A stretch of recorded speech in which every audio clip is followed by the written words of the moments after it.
Olá, sejam muito bem-vindos a mais um episódio do SEGcast, um espaço onde a medicina e os negócios se encontram com a sabedoria da vida.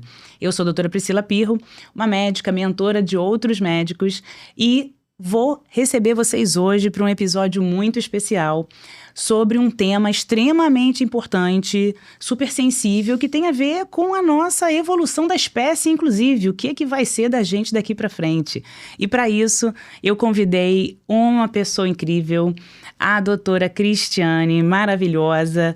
Ela é ginecologista, trabalha com infertilidade. E eu quero saber, Cris, que você me conte aqui.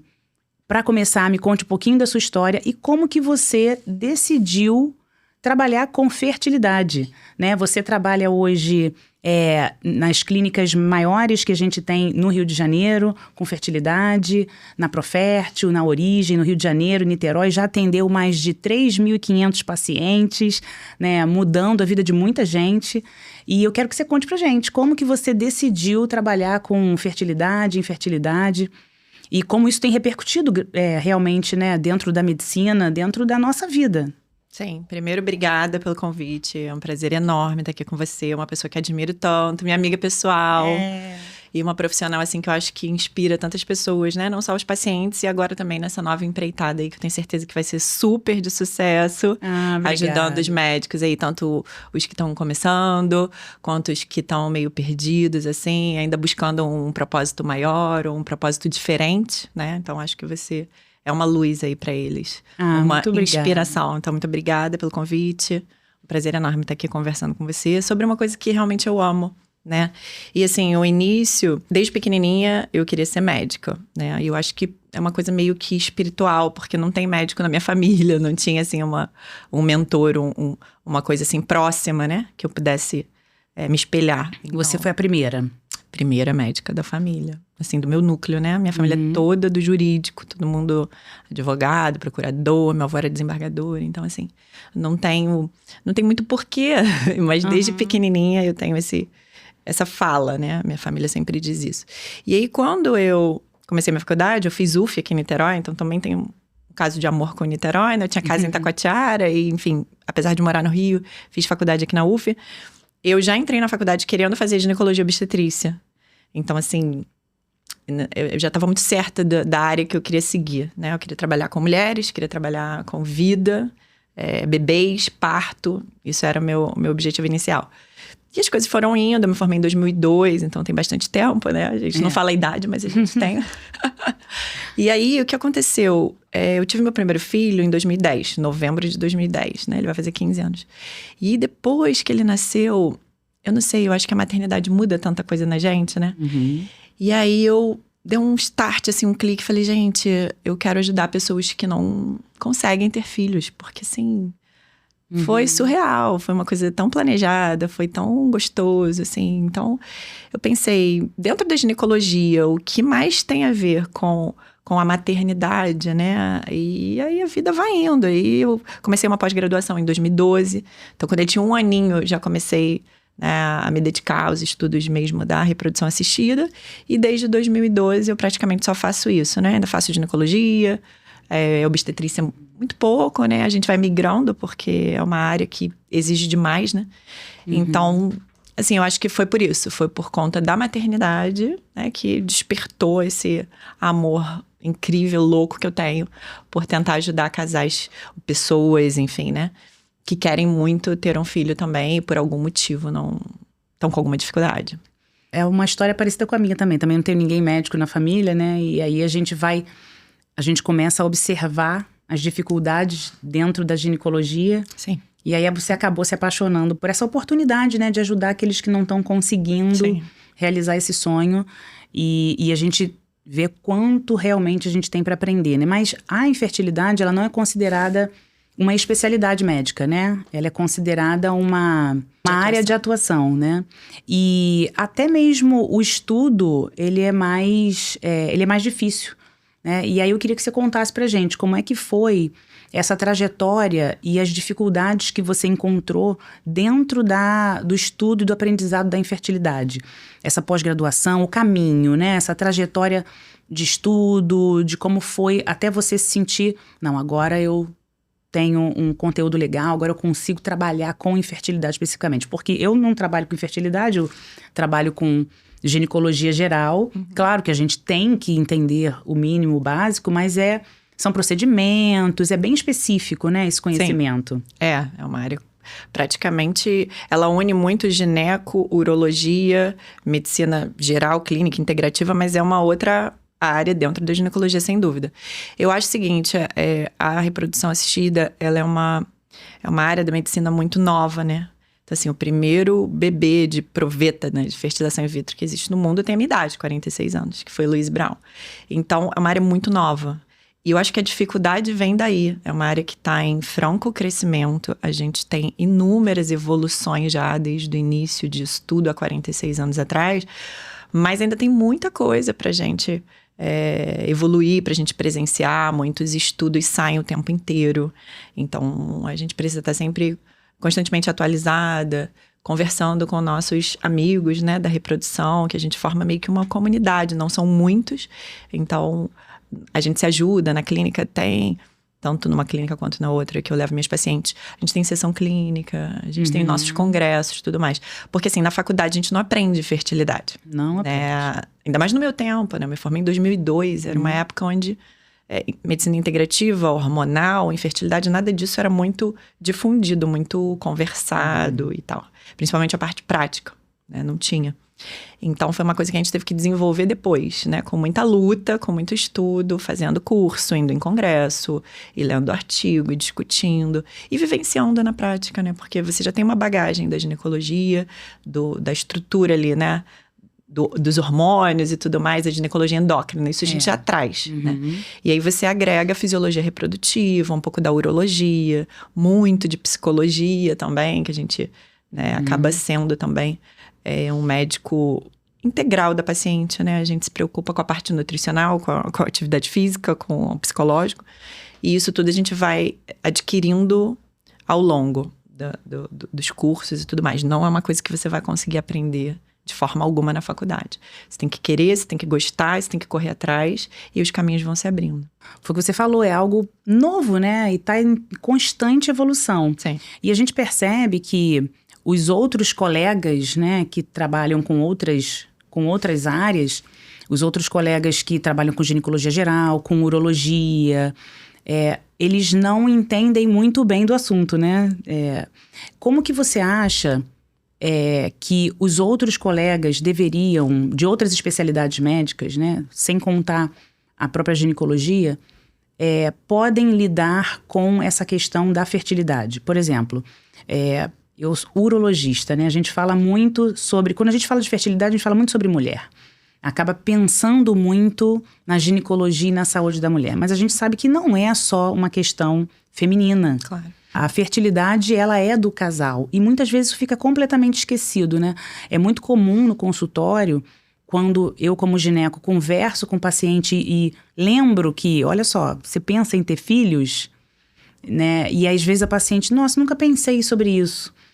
Né? Então, como que você acha que os outros colegas podem se preparar para abordar esse assunto, tanto com os homens quanto com os pacientes que elas estão atendendo? Porque eu acho que não é algo que deve ficar limitado à ginecologia. Eu acho que é algo que deve ser abordado sempre com outros pacientes, porque depois aquela janela, aquele tempo é perdido e não tem como voltar atrás. Sim, eu acho que hoje em dia isso vem melhorando muito. A gente tem muito feedback de cirurgiões, de oncologistas, que eles meio que são quase que obrigados a falar sobre isso antes de operar, por exemplo, uma paciente que tem uma endometriose, ou operar um homem de 30 e poucos anos com uma varicocele grave. Então, é uma demanda que eu acho que o próprio paciente traz, né? Olha, eu tenho uma patologia cirúrgica, enfim, ou vou fazer uma quimioterapia, eu tô com câncer. Eu não tenho filhos. É uma coisa meio que automática. E você não pode ignorar isso. Você não tem filhos e você vai passar, de repente, por um tratamento, ou clínico, ou cirúrgico, que pode te tornar infértil. Então, esse clique começou a melhorar. Eu acho que os médicos estão realmente pensando mais na questão reprodutiva. Isso tem sido muito divulgado nas redes sociais, na imprensa, programas, enfim, podcasts. E eu acho que isso tem ajudado muito. Porque realmente é um timing que se você perder aquele timing, você pode prejudicar. Assim, naquele momento, o foco não é... Ninguém pensa no filho. Se você tá com uma patologia que você precisa tratar cirurgicamente, você tá com câncer. Naquele momento, você não tá pensando naquilo, mas o seu médico tem que pensar naquilo por Exatamente. você. Né? Ele tem que te orientar, olha, isso pode te prejudicar. A paciente é leiga, ela não entende bem os desdobramentos disso. Então, alguém tem que orientar. Olha, existe um procedimento que a gente possa coletar sêmen, coletar óvulos, a gente pode preservar o seu futuro reprodutivo. Ah, mas eu nem penso em ser mãe, em ser pai. Ok, nesse momento não. Mas tudo vai passar, a gente sabe que a cura do câncer, cada vez mais os tratamentos têm melhorado muito. Os pacientes realmente... Eu vi uma estatística outro dia de que 70% dos pacientes com câncer hoje já têm uma cura. O que era inverso no passado. Né? 70% não tinham essa possibilidade de continuar vivendo bem depois de um tratamento oncológico. Então, isso se inverteu com o avanço da medicina oncológica também. E as técnicas cirúrgicas, robótica, tudo mais. Então, grandes amigos que são cirurgiões de endometriose e tal, eles pensam muito hoje em dia na questão reprodutiva. Sim, graças a Deus. Isso ainda precisa ser muito difundido, claro. Mas eu acho que é um caminho que está sendo impulsionado de uma forma positiva, entende? Eu acho exatamente. Eu acho que está começando a fazer parte da rotina do médico, de outras especialidades, do oncologista, da pessoa que trabalha com endometriose, de um homem, né? Um urologista. Porque depois é muito triste você pegar um paciente e falar assim, poxa, ninguém me avisou. Ninguém me deu uma outra opção, ninguém lembrou de me avisar que talvez eu quisesse ter um filho. E eu perdi a oportunidade, eu perdi o momento. Então, essa conscientização de quem trabalha com outras áreas que podem ter relação com a fertilidade, elas precisam ser comentadas, né? Integradas, né? Precisa... falar para o paciente isso, conversar, né? Já pensou em coletar, em guardar óvulos? A gente hoje tem tecnologia para isso. Já foi algo, eu me lembro que há pouco tempo atrás, pensar em guardar óvulos e congelar óvulos era algo, nossa, caríssimo, fora da realidade. E a técnica não era tão desenvolvida, né? Hoje, foi o que você falou, vou tratar para um câncer. Eu tenho uma paciente que descobriu um câncer de mama muito jovem. Ela foi no consultório porque queria fazer um check-up para engravidar. 28 anos. Não, Pri, vim aqui fazer exames de rotina porque eu quero engravidar. E nesse processo, a gente descobriu um câncer de mama, muito jovem. Terrível, né? Graças a Deus, ela conseguiu coletar os óvulos, fez o tratamento, 5 anos depois, foi liberado para ela, ela engravidou, tem 2 filhos hoje. Tá curada e tem 2 filhos. Então, mas é preciso ter esse alerta, né? Estar disposto a realmente oferecer algo a mais. Sim, com certeza. Eu acho fundamental. Eu estava vendo algumas estatísticas.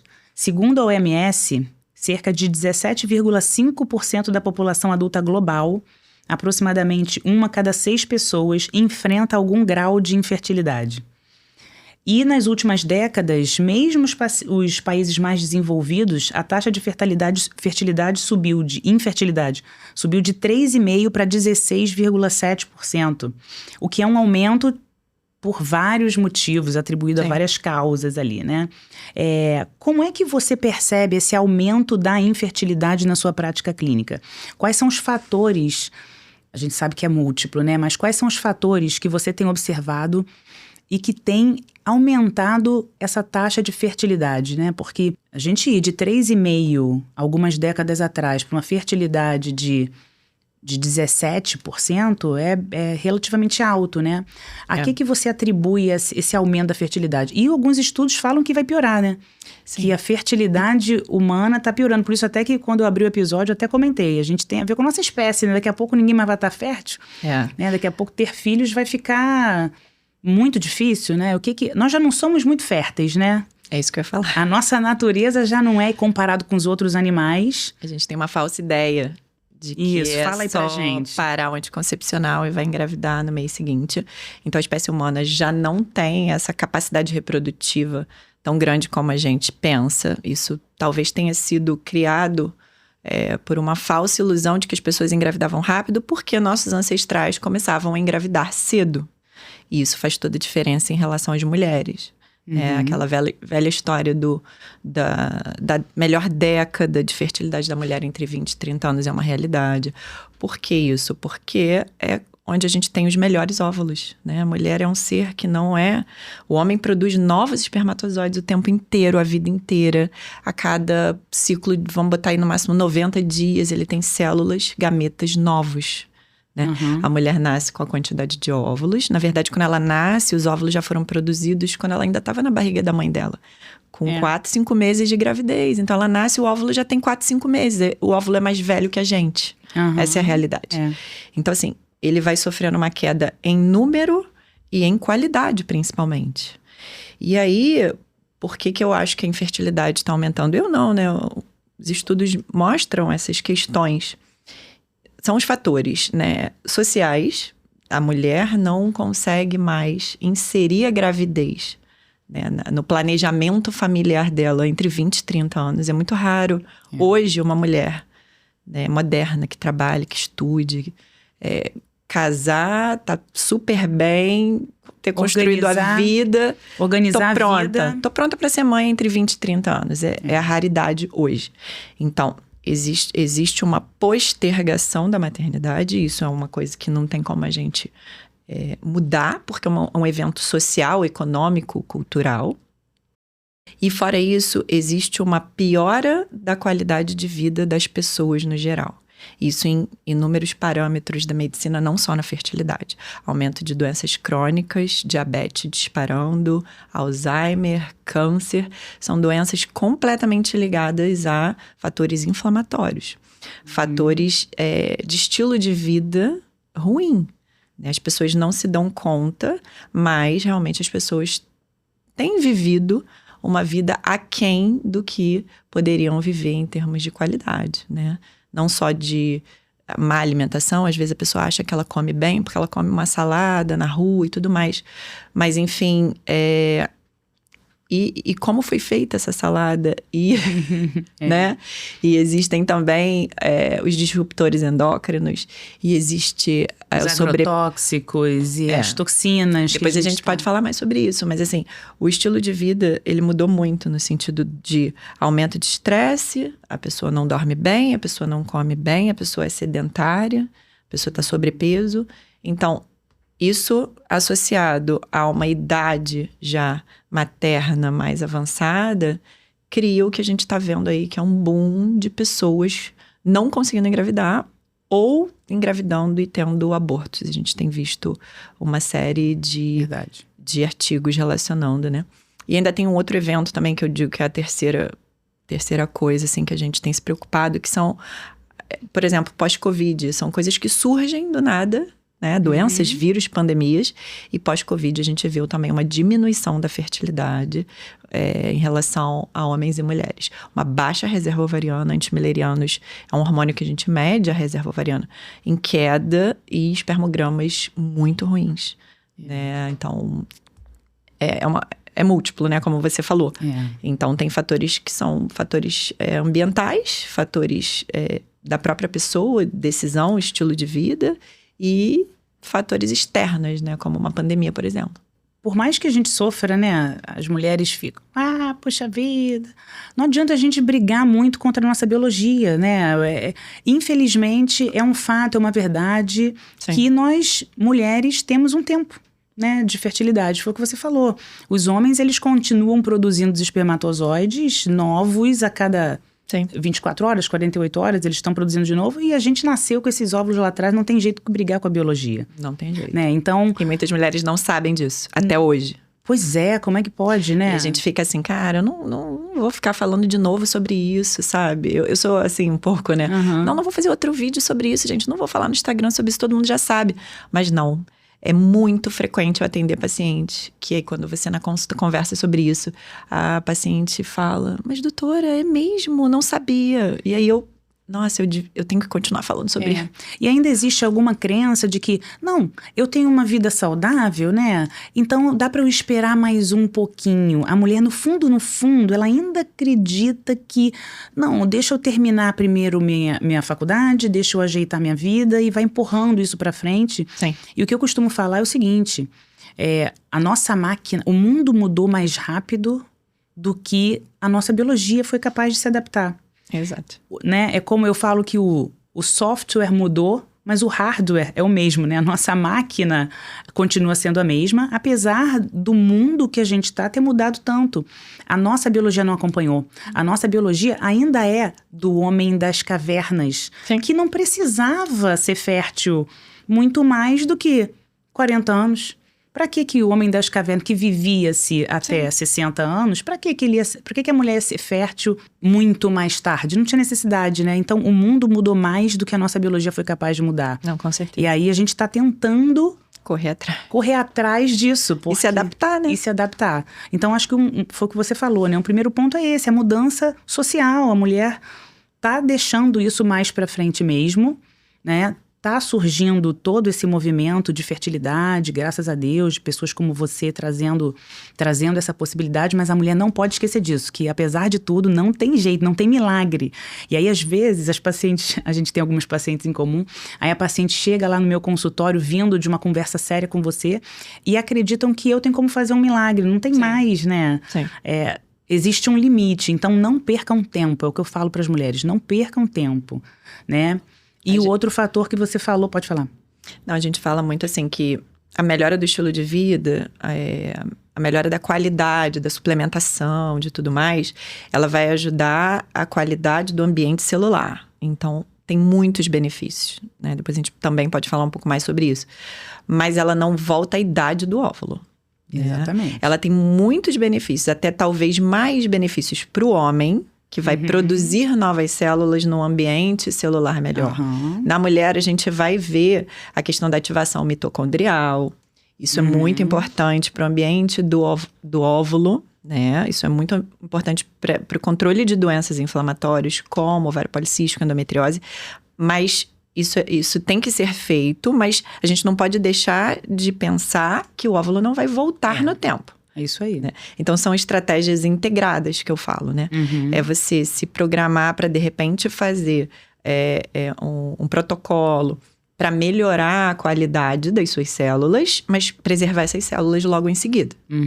Porque exatamente. O tempo é o fator mais importante, sem dúvida, para a fertilidade feminina, pelo menos. Exatamente. Ela entender isso, que ela tem que fazer a parte dela, mas que ela é uma corrida contra o tempo. Sim, né? Exato. E aí ainda tem essa coisa, né, do ambiente, da toxicidade, né? Então a gente realmente está vivendo um momento, como os estudos mostram, de piora da fertilidade, né? Não só pelo tempo, mas pelo ambiente, da toxicidade e tal. Exatamente. E para o homem também, né? Para o homem também. Os dados masculinos também estão muito ruins. Não é só porque a mulher está tendo filho mais velha. Não. Né? Porque a gente parece... Aí, novamente, vem aquela história de que parece que é só a mulher o problema. Porque as mulheres estão tendo filho mais velhas. Mas a gente tem tido muita infertilidade masculina. Fala um pouquinho pra gente da parte masculina. Na verdade, assim, a gente divide um terço dos casos, né? Um terço feminino, um terço masculino e um terço misto. Então, os homens são responsáveis por uma grande parcela da infertilidade de um casal. E a gente tem estudos de 50 anos atrás, um espermograma que tinha o dobro de qualidade do que hoje. Então, os homens também têm ficado inférteis. Tem vários outros estudos relacionando, por exemplo, a idade paterna avançada, o aumento do autismo. Isso é um fato. Então, o que acontece no homem? Ele tem um lastro maior que a mulher. A mulher começa a ter uma queda maior de qualidade e quantidade de óvulos mais cedo. Após 35 anos. Isso acontece no homem também. A gente sabe que o sêmen também envelhece, mas 10 anos após, a partir dos 45 anos. Então, é como se ele pudesse ser pai um pouquinho mais tarde. Né? Mas se ele deixar para ser pai também muito mais tarde, ele também vai enfrentar problemas, né? A gente vê um índice de fragmentação de DNA espermático alterado em homens que não têm um bom estilo de vida. Isso está completamente relacionado à maior taxa de abortamento, a maior taxa de bebês aneuploides na fertilização in vitro, quando a gente faz análise genética do embrião, a gente tem se assustado porque o número de bebês com aneuploidias só cresce, né? Caramba. Não só na idade materna avançada, que a gente chama após 35 anos, né? Mas na idade paterna avançada após 45 anos também. Então, isso sempre tem que ser lembrado. Os urologistas têm se ligado um pouco mais nisso e têm exposto isso para os homens que não têm filhos e já completaram 45 anos. Olha, e aí, vamos pensar sobre isso também. Da mesma forma que a gente pode congelar óvulo, e que os homens, quando vão fazer um tratamento, por exemplo, ou cirúrgico ou neoplásico, eles congelam sêmen. Também. Sim, sim. Então, eles podem fazer um protocolo ali de melhora do estilo de vida entre 3 e 6 meses, é o que a gente gostaria que acontecesse nas mulheres e nos homens, né? De 3 a 6 meses antes de uma gestação ou de uma preservação de fertilidade, a gente tentar diminuir esses fatores ambientais, esses fatores de estresse ali do organismo, para a gente conseguir preservar a fertilidade ou uma tentativa de gravidez. Exatamente, é isso, né? Se ele tem um estilo de vida, fuma, bebe muito, sedentário, ele tá produzindo sempre novos espermatozoides, mas a qualidade, né? O ambiente inflamatório, Sim. ele sempre é danoso, né? Então, o homem precisa ter essa consciência. Tô produzindo novos espermatozoides, mas que qualidade? Que qualidade. Né? Dentro de um estilo de vida que é inflamatório, que não é saudável, e aí a gente vê esses resultados com, como você está falando, né? Com uma redução da qualidade do espermograma importante, Sim, né? muito importante. Por isso que a consulta, na verdade, de fertilidade, quando a gente atende o casal, porque a gente também atende 2 mulheres, 2 homens, as mamães solo, ok. Mas quando a gente está diante de um casal, é importante, os homens estão tendo essa noção de comparecer junto da parceira, de participar do tratamento, de se empenhar com as mudanças que são necessárias para que eles possam ter um filho saudável. Essa responsabilidade não é só da mulher. Essa responsabilidade é dos dois e cada vez mais a gente tem conseguido passar essa informação e abrir um pouco a cabeça assim, dos homens para que eles também participem do processo ativamente, né? Ajudando a companheira a melhorar o estilo de vida em prol de um bebê. É um planejamento, né? É um planejamento que a gente planeja tanta coisa na vida. Sempre falo isso, gente. A gente planeja tudo nessa vida, hoje em dia. Tudo material, né? A gente quer profissionalmente crescer, a gente quer tudo. Então, o filho tem que ser um planejamento também. E esse planejamento tem que começar antes de você engravidar. Isso. E os homens precisam estar mais envolvidos nisso, né? A gente já teve muito mais dificuldade, eu acho que melhorou bastante. Sim. Porque era muito comum as mulheres irem para o consultório e falarem, mas ele só quer fazer o espermograma e investigar a parte dele depois que excluir a minha parte. Muito comum essa frase. Então, não, primeiro você faz tudo, se não tiver nada no seu exame, aí eu faço alguma coisa, né? Isso é muito comum, só que é isso, a infertilidade ela é conjugal, ela nunca é só de um, né? Quando a gente fala de casais, homem e mulher, mas foi o que você falou, hoje em dia tá mudando tanto, né? A gente tem mulheres solo, a gente tem 2 mulheres. Sim, exatamente. São as famílias plurais, né? E a gente tem que acolher, por isso a parte psicológica também é tão importante. Sim, com certeza. Então, é uma consulta que tem que abordar tudo. Né? Eu brinco que a gente tem que invadir ali a vida da pessoa de uma forma bem...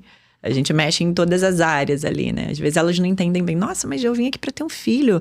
Ela tá falando que eu preciso ir na Nutri, eu preciso malhar, eu preciso dormir melhor. Por que ela tá perguntando tanta coisa? O que isso tem a ver? Antes eu tinha mais questionamentos em relação a isso. Hoje em dia, graças a Deus, as coisas estão mais... Então, eu recebo pacientes que já vêm pra mim por isso, inclusive, né?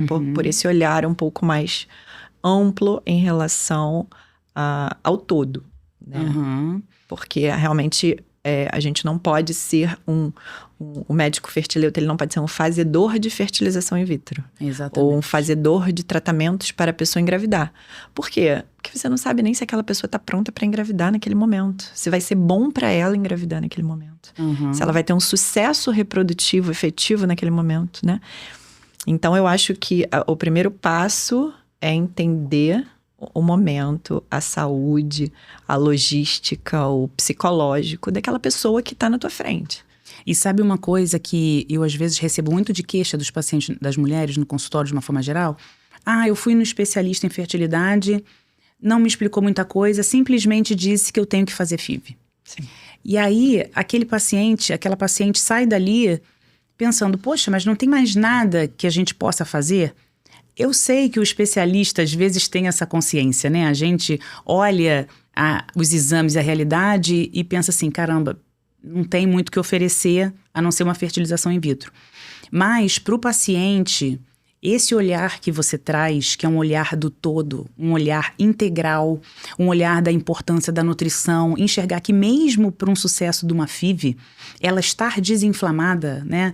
Ela ter um acompanhamento nutricional, ela está fazendo atividade física, o marido está envolvido, isso faz diferença mesmo para uma FIV, né? Para qualquer tipo de tratamento. Não, totalmente. Então, esse olhar integral é muito importante. A gente pode ser especialista, deve ser especialista, mas não devemos esquecer de olhar o todo, né? Essa conexão da importância de indicar um nutricionista, indicar um educador físico, indicar terapias de desinflamação, né? E a gente ainda tem um pouco de preconceito, eu acho, né? Com a medicina integrativa, né? Com esse nome, mas com esse olhar como um todo. Mas eu acho que a gente está evoluindo para ver a importância do todo cada vez mais, né?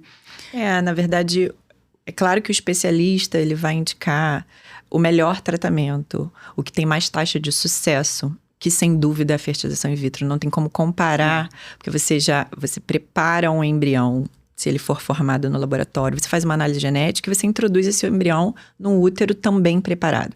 Então, em termos de taxa de sucesso, é claro que dentre os tratamentos, o que tem mais efetividade, o que tem mais sucesso e o único capaz de você, antes da gravidez, rastrear geneticamente aquele bebê, ok.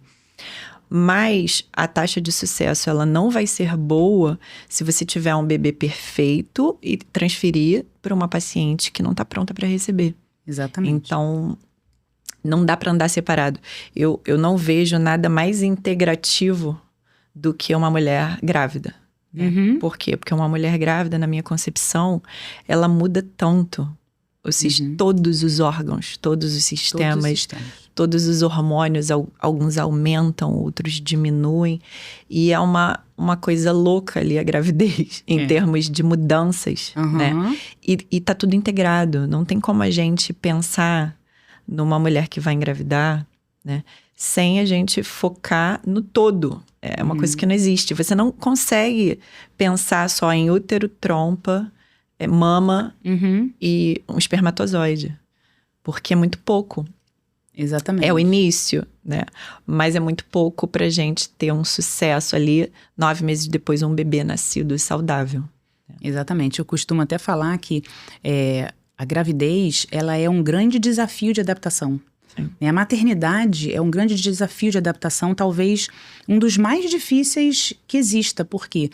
Ela tem que adaptar os hormônios, o corpo físico muda, o emocional muda, tudo muda. Tudo. Né? Então, é realmente desafiador e a gente precisa olhar o todo, né? E o que você, Cris, diria, assim, que tem surgido de novidade, de terapia integrativa? O que você tem visto de novo que você possa, assim, trazer pra gente que tem surgido dentro da infertilidade?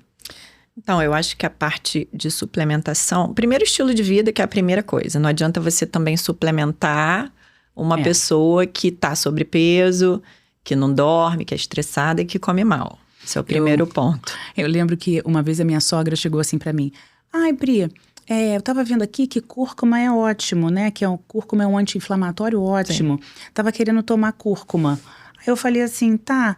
Você quer tomar cúrcuma? Ela, quero. Aí ela vai e me pega uma cúrcuma com um copo de Coca-Cola. Toma a cúrcuma com um copo de Coca-Cola na outra mão. Eu falei, mas tia, eu chamo ela de tia até hoje, né, minha sogra? Eu falei, tia, mas você tá desinflamando com uma cápsula, né? Esse é seu objetivo, desinflamar. E inflamando com a outra mão, tomando a Coca-Cola? Não tá fazendo sentido nenhum isso, né? Então, assim, as suplementações são muito legais... Né? Eu acredito muito, né? Eu sou dessas que eu acredito no poder da suplementação, do estilo de vida. Mas se a pessoa não faz por onde, sim, né? O que adianta? Você vai tomar um monte de suplemento e vai estragar tudo fazendo um estilo de vida que que não vai adiantar nada, né? Eu acho assim, não dá pra gente abraçar tudo, né? Por mais que eu fale sobre isso nas consultas, é muito frequente a gente ter uma equipe, né? A gente tem que ter profissionais que possam ajudar. Então, eu caminho muito frequentemente para endocrinologista. A situação do sobrepeso é muito grave em relação à taxa de sucesso. Tem alguns estudos que relacionam, por exemplo, por que um embrião euploide, ou seja, cromossomicamente normal, não implanta? Né? Tem estudos que fazem esse questionamento.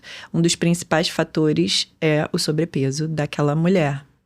Entendeu? Então, é muito importante ter essa visão.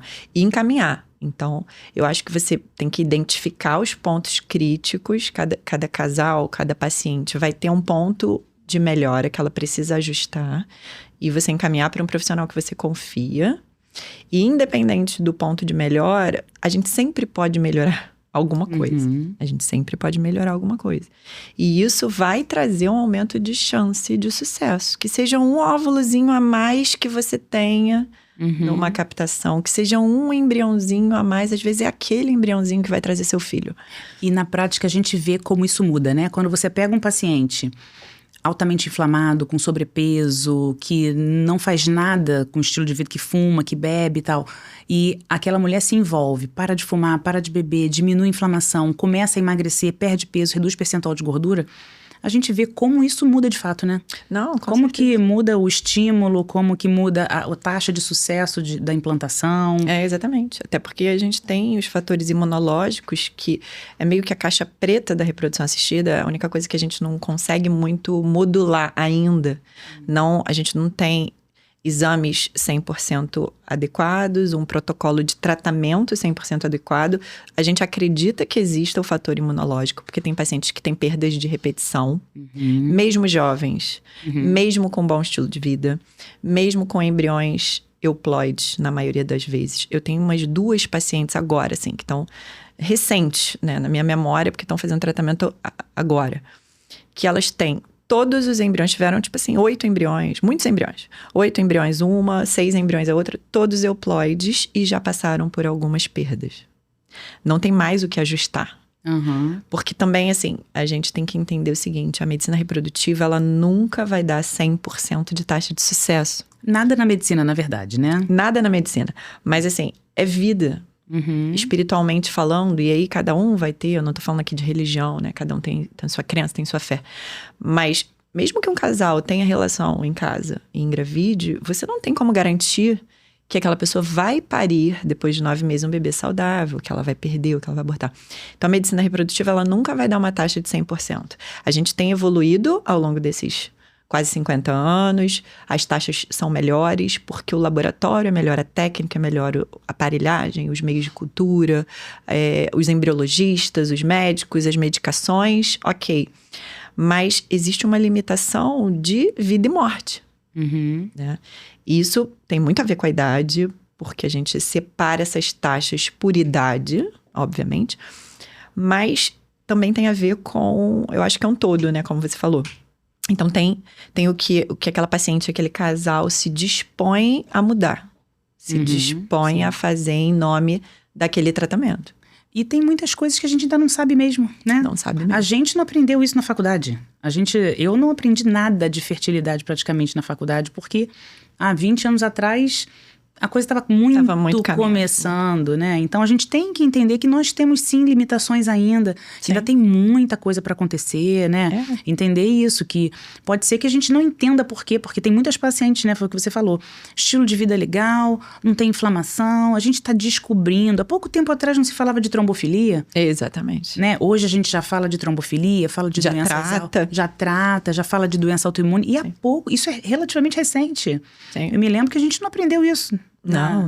Na faculdade. Então, a necessidade da gente estar sempre se atualizando é muito incrível hoje, né? Não dá pra parar não, porque... E por isso tem as subespecializações, as sub-áreas da medicina. É o que é normal, né? A gente precisa focar mesmo num nicho específico.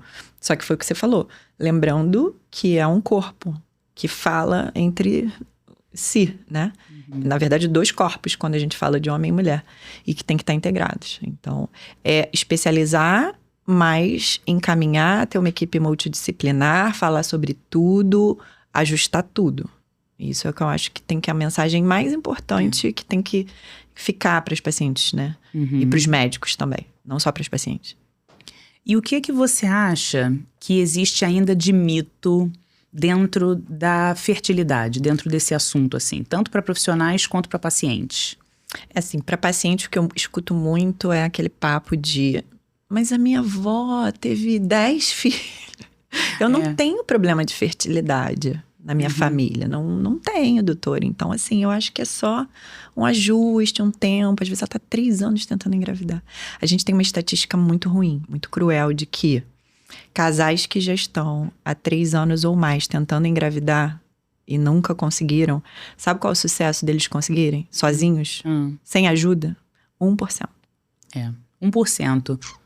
Com Você o vai passar esperar. do tempo, Você não aí pode fica esperar. cada vez pior, né? Porque o tempo é conta.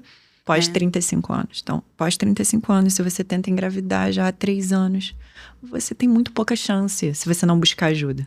E se você tem que buscar ajuda e estar aberto ao que um bom profissional te orientar a fazer. Né? É claro que, como você falou, você vai numa clínica e a pessoa fala: olha, você já está há 3 anos tentando engravidar, não rolou, você tem 37, 38 anos, vamos fazer FIV? Beleza, vamos fazer FIV. Mas você pode fazer amanhã? Não sei, acho que não. Elas perguntam muito isso pra mim às vezes: doutora, eu tô muito ansiosa, eu queria já agendar tudo, eu queria fazer meu procedimento amanhã, se possível. Eu falo: calma, respira. Vamos preparar esse ambiente. Vamos ver como é que você né? tá. Exatamente. Aí eu dou uma lista, assim, uma lista. Vamos fazer esse checklist aqui de tudo, você, seu marido, vamos suplementar isso assim, assim.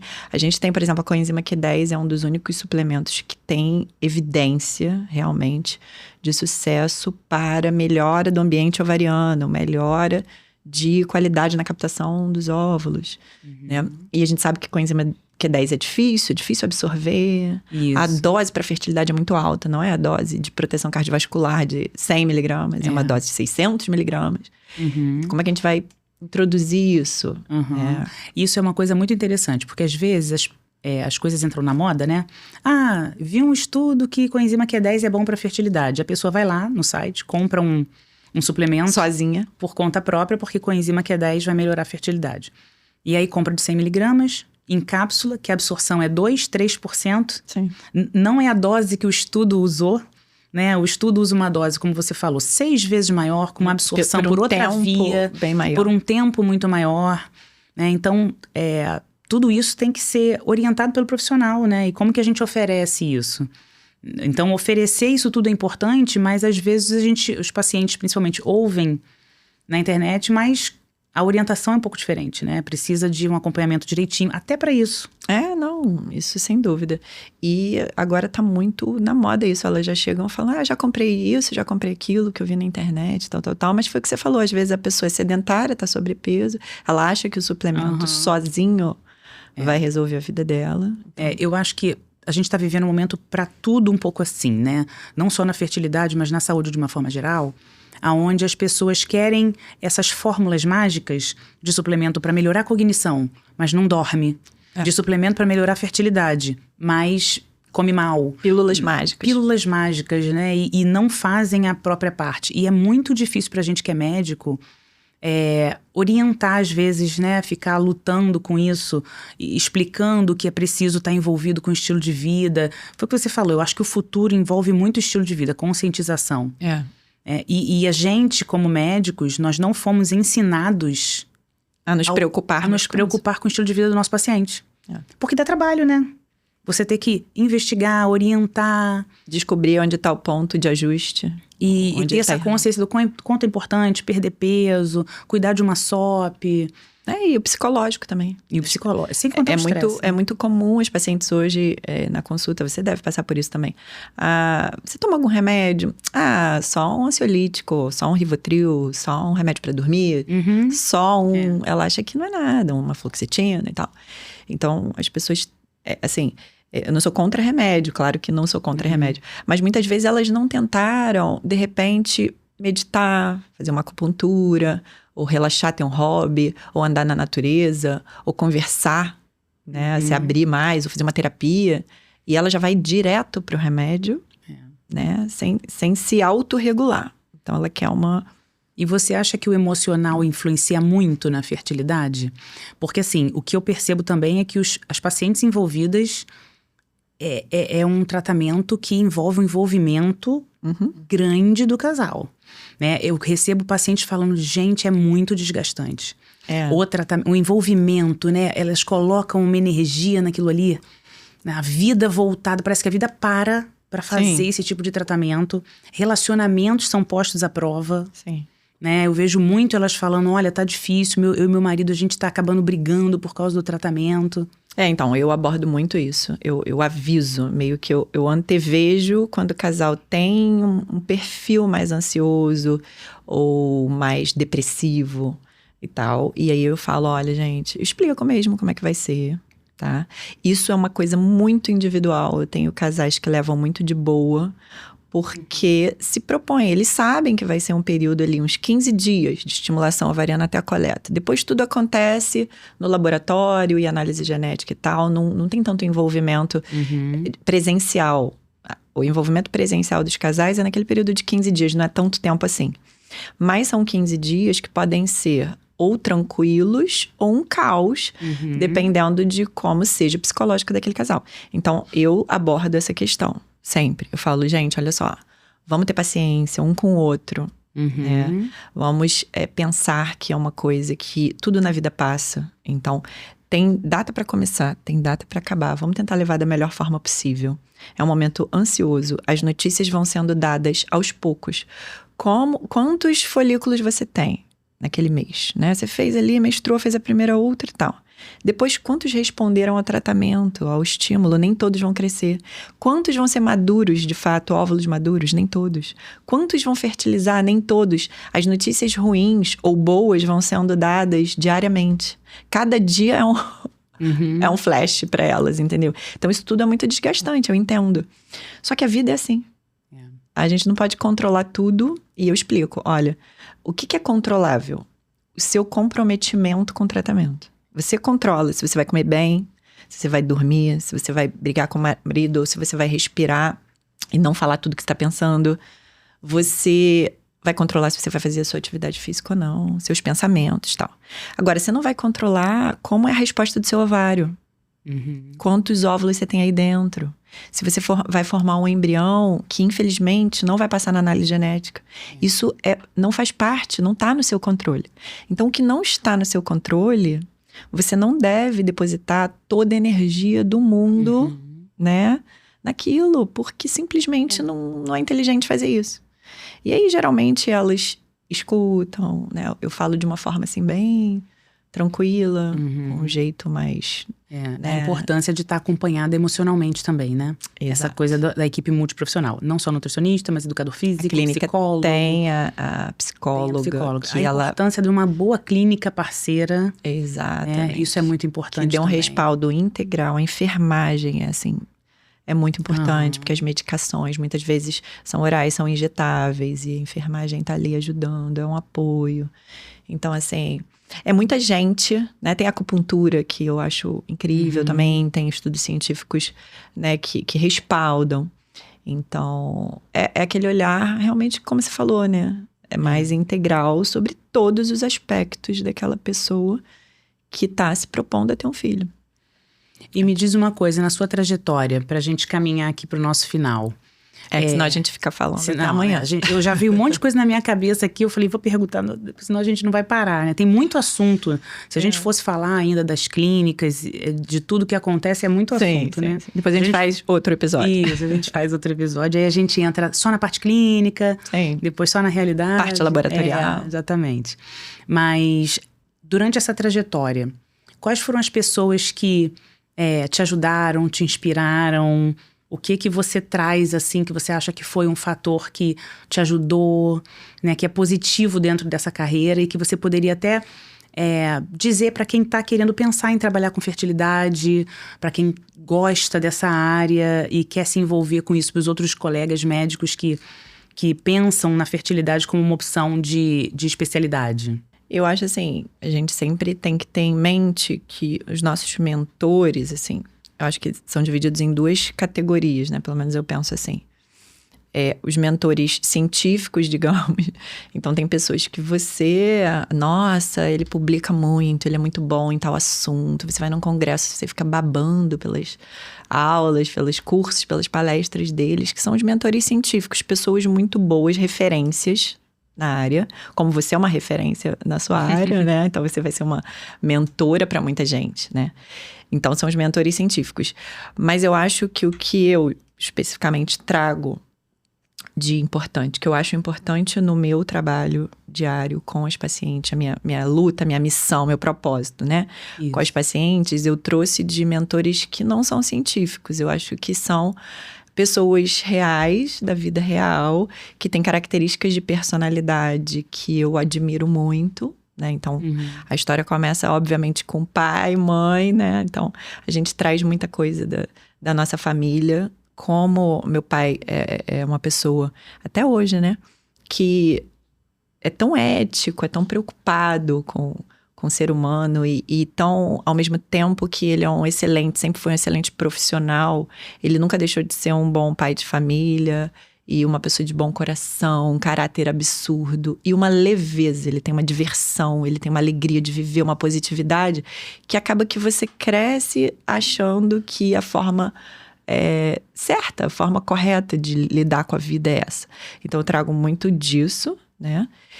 E do meu marido, porque eu acho que ele é uma pessoa, assim, que me impulsiona o tempo inteiro, sabe? Talvez seja meu maior fã, assim, tirando minha família, que meio que tem obrigação, né? Foi uma pessoa que ele me estimula o tempo inteiro, ele me apoia o tempo inteiro, tá sempre dizendo, vai, não, você é maior que isso, você consegue, você supera, você é incrível, você sabe?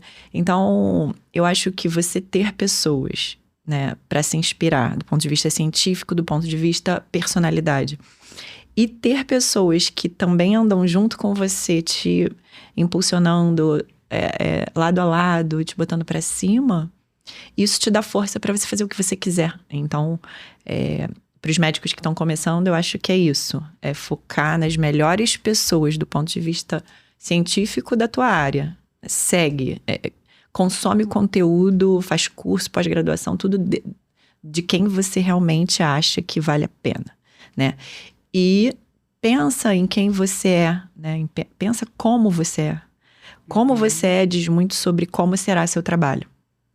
Não dá pra separar as coisas. Sim. Então, se você é uma pessoa empática, se você é uma pessoa que pensa, né, nos outros, como você gostaria que pensassem em você, você vai levar isso para suas pacientes e elas vão entender isso, né? E elas vão ser mais comprometidas com o tratamento, né? De acordo com o seu jeitinho de falar as coisas e tal. Então, eu acho que mentor é isso, né? É quem te inspira, é quem anda junto com você, é quem te bota pra cima. E você veio de um lugar que não tinha nenhum médico na família, né?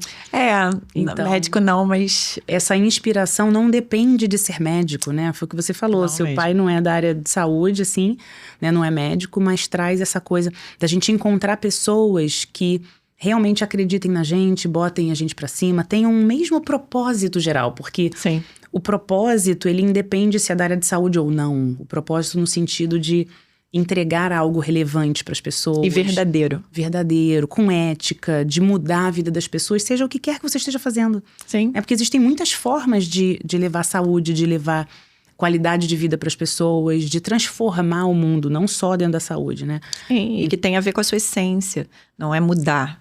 Né? Você não precisa mudar para fazer o que você ama com ética. Você tem que adaptar aquilo ao seu jeito, a sua essência. Não tem um jeito certo.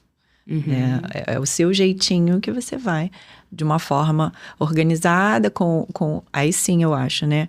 Se você tá perdido, se você é desorganizado, aí são as características individuais. Você muitas vezes precisa sim de um mentor, de um curso, de uma organização, para que as suas ideias façam sentido e você consiga tirá-las ali da imaginação, do papel. A gente que veio de um lugar sem muito apoio, né, da medicina muito sozinho, a gente percebe o quanto é mais fácil quando você tem alguém para te dar uns toques e te guiar, né? Sim.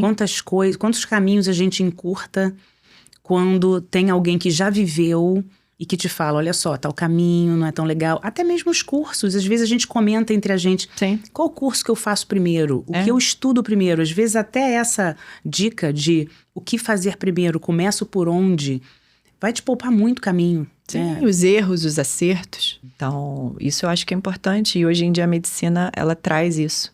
Antigamente a gente não tinha esses cursos. Não tinha. A gente só tinha cursos técnicos que ensinavam a parte científica e tudo mais, né? Os processos.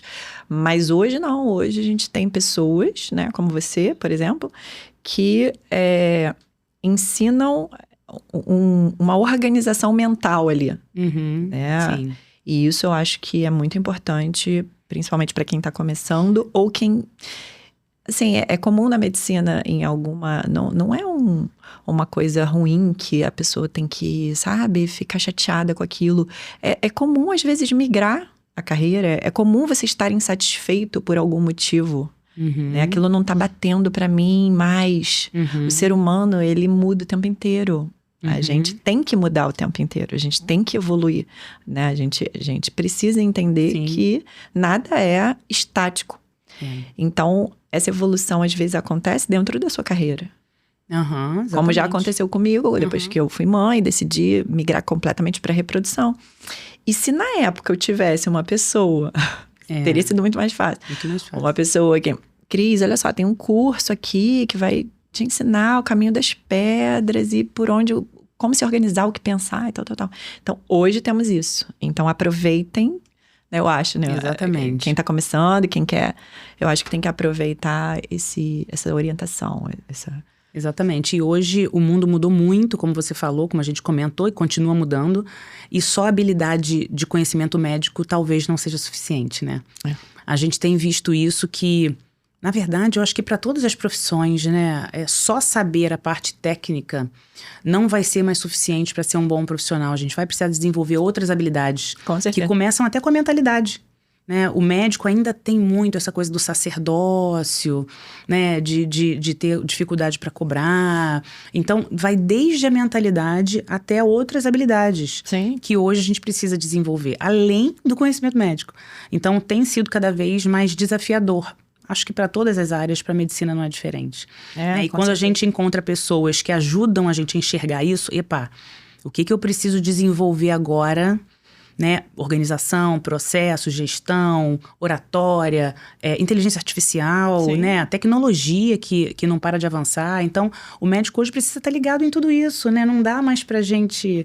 O mundo mudou e é aquela coisa, quem se adapta, né? A gente vai ter que se adaptar. E nem sempre é um cursinho que vai ensinar isso tudo. Por quê? Porque às vezes isso tudo vai ser um curso perfeito, só que ele não está integrado com o seu jeito de passar as... Então tem que ser uma pessoa que entenda o seu jeito, como você funciona, para aquele cursinho, digamos, ser ajustado para o seu estilo. Exatamente. De consulta, para o seu estilo de vida, porque você planeja para a sua vida. Tem gente que é workaholic, que é só trabalhar, ok. Né? Agora tem gente que tem família, né? Que precisa, e que quer, não que precisa, mas que quer ser uma pessoa integral. Ela quer ser mãe, ela quer ser esposa, ela quer ser amiga, ela quer se divertir, ela quer ter autocuidado, ela quer evoluir. Então... Como aquele cursinho vai estar integrado para o estilo de vida daquela pessoa, para o propósito de vida daquela pessoa e para a personalidade daquela pessoa. Então, alguns têm esse perfil mais empreendedor, né? De quererem construir negócios, tem a facilidade e habilidade de falar na internet. Mas a gente vê muito entre os colegas, né? Reclamando isso, né? Ai, mas eu não tenho esse talento de falar na internet. Eu queria poder só trabalhar no meu consultório sem ter que me expor tanto. A gente vê essa queixa, né? Eu fiz medicina para fazer medicina. Eu não fiz medicina para ter que ficar falando na internet, virar blogueiro e tudo mais. A gente é dessa época. Mas... eu já pensei assim também. Só que, assim, realmente o que a gente fala, se a gente gosta muito do que a gente fala e acredita muito no que a gente, do que a gente tá falando, a gente precisa passar essa mensagem. Porque as pessoas não sabem. E tem muita má informação. Essa que é a realidade. Então, se a gente tem algo bom para falar para as pessoas, por que não falar, as pessoas merecem ouvir, né? As pessoas querem ouvir. Então, levar informação de qualidade para as outras pessoas, né? Isso. E ainda assim, é possível fazer de uma outra maneira mais tranquila, né? Para quem não tem tanto talento, ou para quem tem mais dificuldade, fazer isso de uma outra maneira. Então, sempre tem como adaptar ao jeito, à personalidade de cada um. Tem como crescer de acordo com a personalidade, o jeito de cada profissional, né? Eu acho. E você quer deixar algum recado para os pacientes, para os colegas médicos, final? Eu só queria dizer que, assim, eu acho que fertilidade realmente foi um papo muito legal. Eu acho que a gente não precisa sempre abordar coisas técnicas, né? A gente falou um pouquinho, né, da coisa técnica, mas eu acho que pensar na fertilidade humana, como você começou ali, botou no título, como a evolução, né? A nossa evolução, é o nosso futuro, é a humanidade, são os nossos filhos, nossos netos. É realmente, eu acho que fundamental a gente ter esse olhar, esse planejamento de que gerações a gente quer deixar para esse mundo.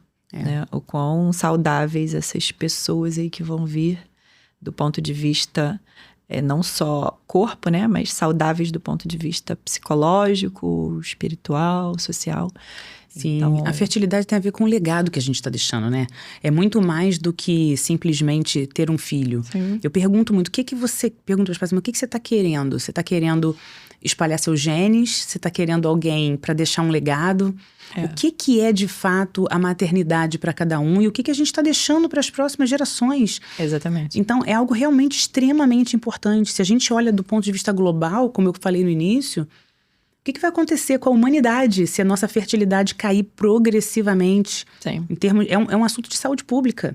Né? O envelhecimento da população sem conseguir ter novos filhos, né? Que a gente tem que se preocupar com isso, de fato, né? É algo que a gente tem que falar, que a gente tem que investigar, tem que entender e tem que começar hoje essa mudança para as próximas gerações. Sim, exatamente. A gente tem vários estudos epigenéticos de que metais pesados, bisfenol A, dioxina, tem muitas substâncias que causam uma alteração ali naquele feto, naquele embrião, que elas vão ser expressas lá na vida adulta. E eles vão levar isso para os filhos deles, para os nossos netos. Então, é muito importante. Realmente, acho que as pessoas não têm essa noção. Não tem essa noção. E aí, às vezes, elas chegam, é muito importante. Às vezes, elas chegam no consultório, doutor, eu tô querendo engravidar. Quando que eu começo a me preparar? Já foi, né? Quando faz essa pergunta, normalmente já tá atrasada. Sim.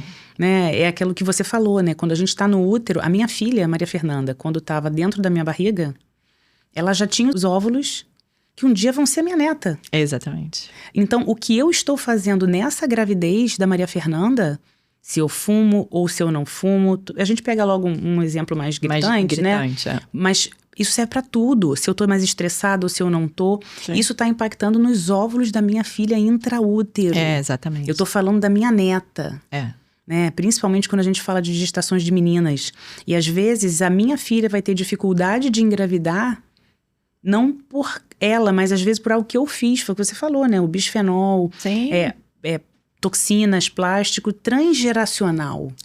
E a gente vem de uma geração que é comum a fala, come por 2, né? Vamos engordar mesmo, você tá gerando outra criança e tal. Tem uns absurdos que a gente... E aí uma geração de meninas com ovário policístico porque comeram muito açúcar e carboidrato e geraram uma resistência insulínica, enfim. Aí é outro papo.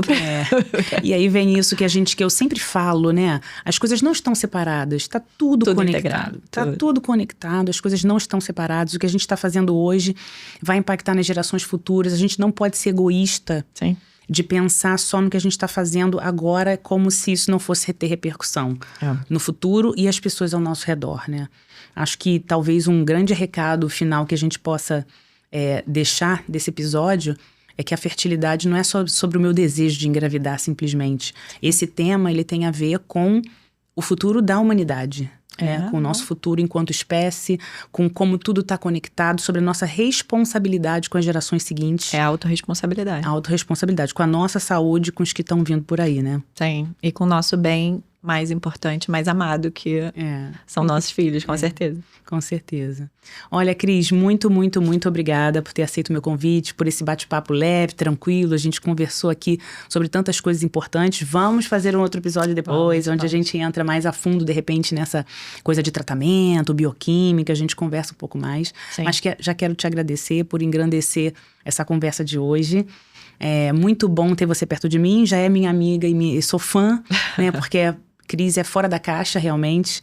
Tem um pensamento muito à frente dos outros que eu conheço, dos outros profissionais que eu conheço. Te admiro muito e te agradeço muito por ter participado aqui. Obrigada, gente. Espero ter ajudado também vocês a ampliar, assim, a mente, abrir a mente, né? Pra integralidade, que eu digo, né? Que é a medicina integrativa.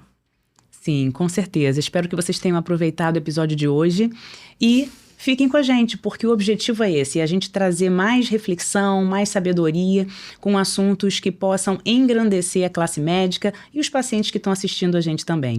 O contato da Cris vai ficar na legenda e também o contato da mentoria SAGE, a mentoria onde a proposta é crescimento profissional. Então, se você é um profissional que está buscando aí essa ajuda, esse suporte para crescer profissionalmente, clica aí, faça a sua inscrição para conhecer um pouquinho mais dessa mentoria. Eu espero vocês no próximo episódio.